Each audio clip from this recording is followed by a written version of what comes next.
I'm back. There hasn't actually been a disruption in the release of videos because I'm a professional and I have a backlog, but I have been sick the last several days. So A, I've not been recording videos for the better part of a week, and B, my voice is probably going to be a little weird today, and I might be coughing a lot. Also, the lighting today is really overcast and it's making my face look all red. I could possibly put a filter over that to correct for it, but that would be beyond minimum possible effort, and I don't do that shit. Today, I want to talk about core fantasies. In game design, in RPG design specifically, you have these ideas for like the kinds of characters that are supposed to be interacting with the settings and the genres and the mechanics. These are core character fantasies. You might call them archetypes. And these are things like, the sneaky rogue, the armored warrior with the big weapons, or, sword and board warrior, or, the archer in leather, the cloth wielding or the cloth wearing caster, the squishy wizard. These are core fantasies. Ideas that we all kind of accept should be a thing, and which, ideally, the system should encourage in some way or facilitate. Core fantasies are not tied to mechanics. Mechanics need to exist to support them, but the core fantasies themselves are not mechanical ones. They are ideas.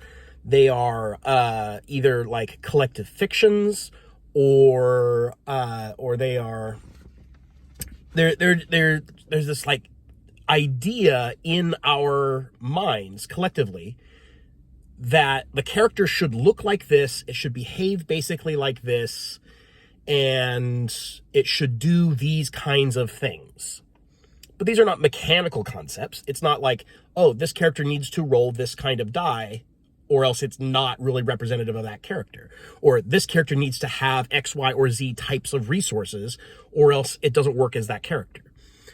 I have seen several times on Reddit specifically where somebody suggests a change or a redesign of some sort to a class in 5th edition, such as giving the rogue, most recently, this was giving the rogue a daily resource to allow it to do some extra things, because the rogue is lacking in the current playtest packet for 1D&D.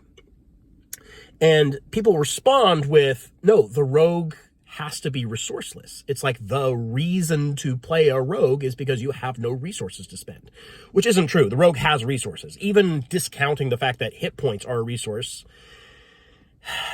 which they are, the rogue actually does have abilities that it needs to expend and cannot use again until a recharge point, usually at the end of a rest.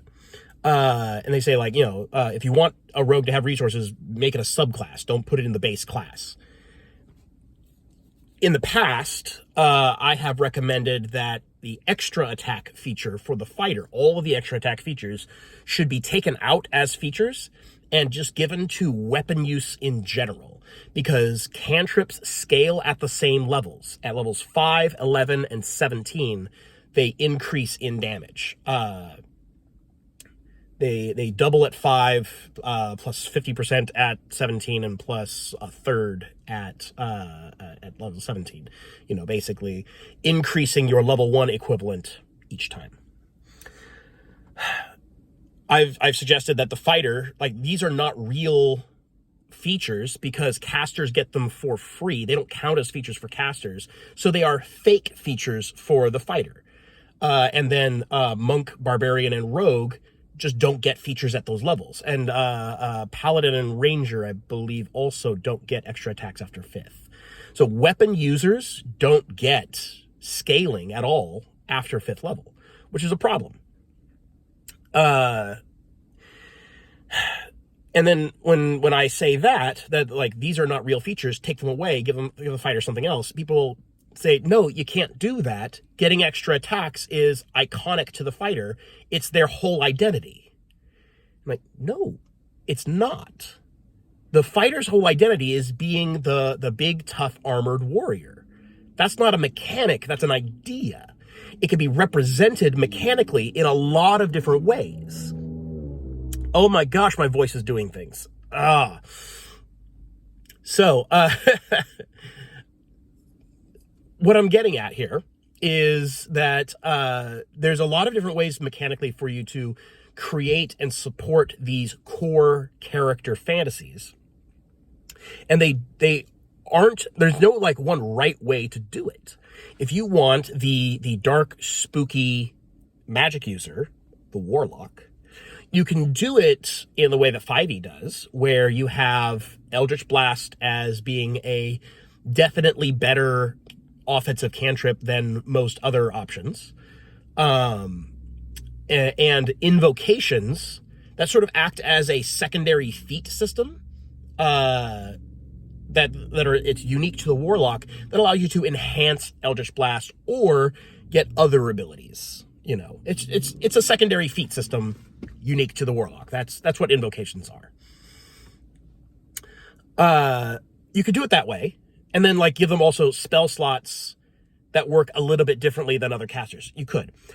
Or you could do it in an entirely different way. The way I'm doing it in Legends and Lore is that the warlock only knows a set number of spells, which is not that uncommon. Most of the casters in Legends and Lore have a set number of spells that they know. And then you can pick up additional spells with certain special abilities. But mainly, your magic is about magic of the contract. You can get the ability to draw up actual binding contracts and sign them off with other creatures, either with, verbally with a handshake or in writing.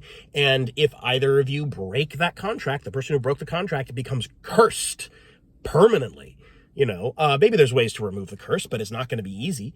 And those of you who have played Blades in the Dark recognize that, oh yeah, I took that ability straight from, I think it's the slide gains the Dark Pact, or no, it's Devil's Contract or something like that. Anyway, whatever it's called. It's a very similar ability. I have adapted it for Legends and Lore because in my mind, the warlock is the contract mage. It is, you get power by contracting with another entity. And so that is the kind of magic that you use. And this way of like tapping into and like doing things transactionally for power, the way you recover your fatigue, which is your primary resource, is by basically contacting your patron and saying, hey, I need more power. And based on a roll, they will give you a task to perform. If you perform that task, you get all of your fatigue back, which is huge. No one else gets all of their fatigue back at the same time. But if your roll goes poorly, the worse your roll, the more terrible the deed is that your patron asks for. So that's the kind of mechanics that I choose to define the warlock with.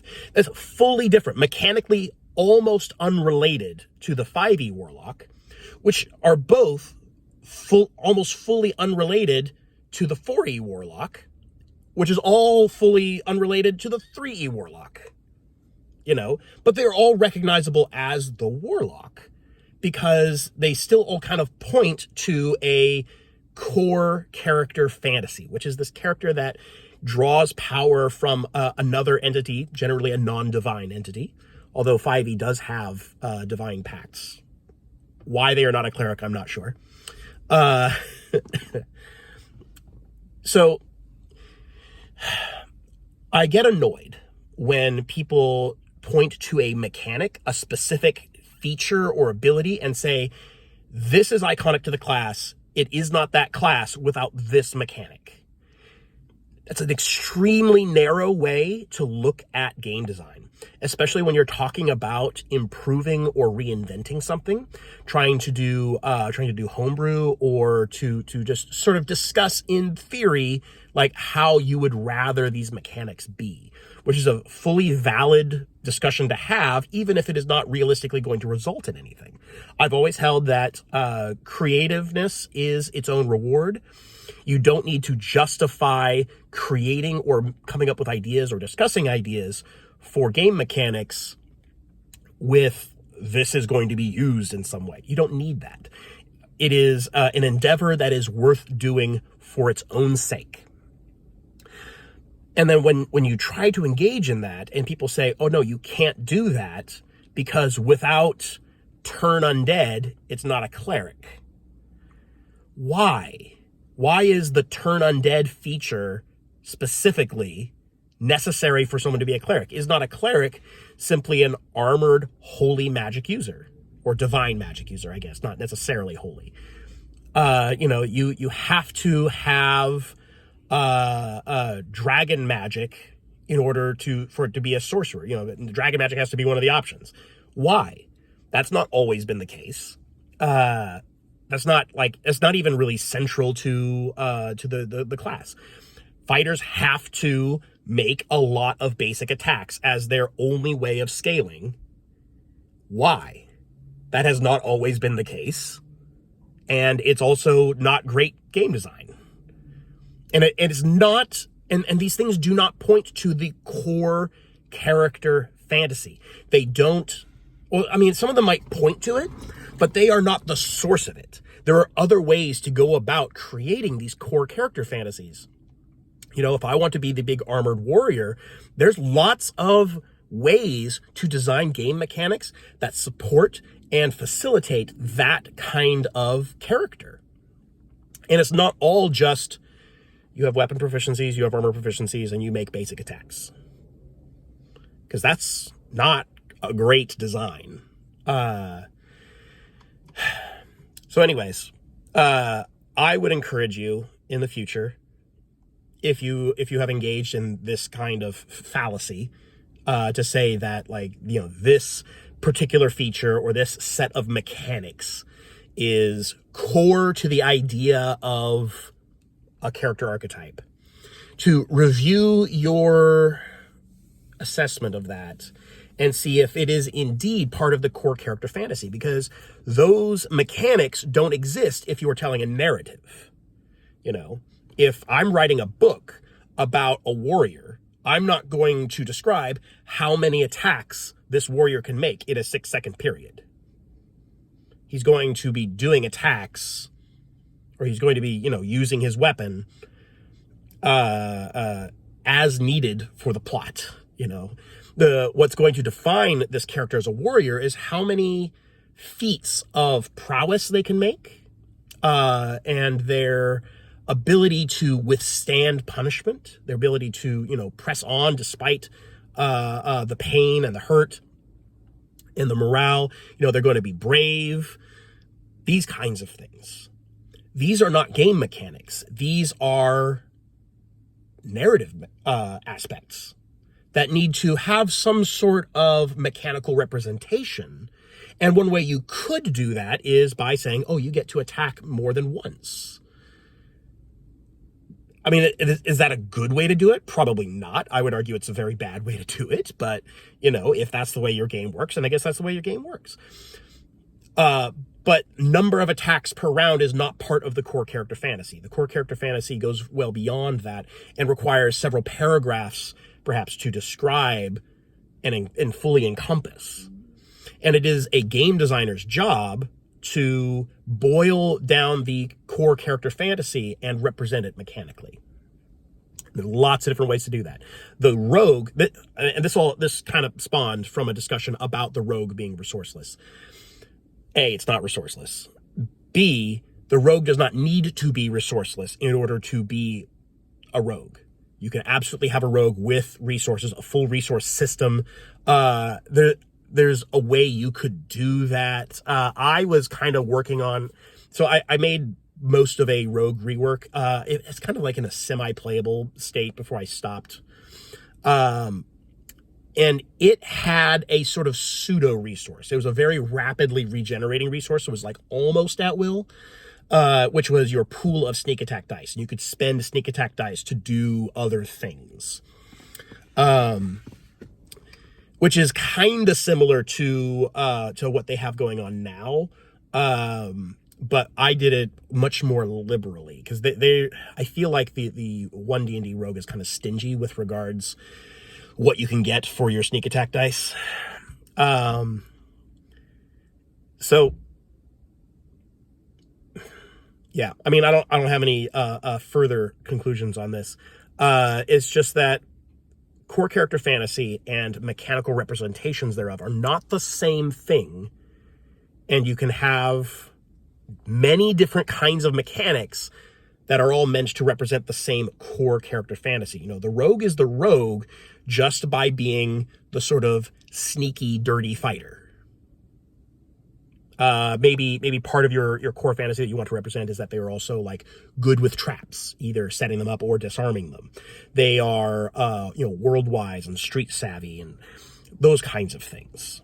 You can represent those mechanically, but the rogue is not defined by sneak attack damage. You know, it can be, but it doesn't have to be. The rogue is not defined by a lack of resources, by a lack of ability to do things. The rogue is not defined by the specific features that it gets in 5th edition. There's lots of different ways to do a scoundrelly type character, and 5e is not the holy book on how to do it. It's not the holy book on how to do anything, to be honest. You really should not be taking design cues from it. So, yeah, that's my rant for today. My voice is weird, so I'm going to stop.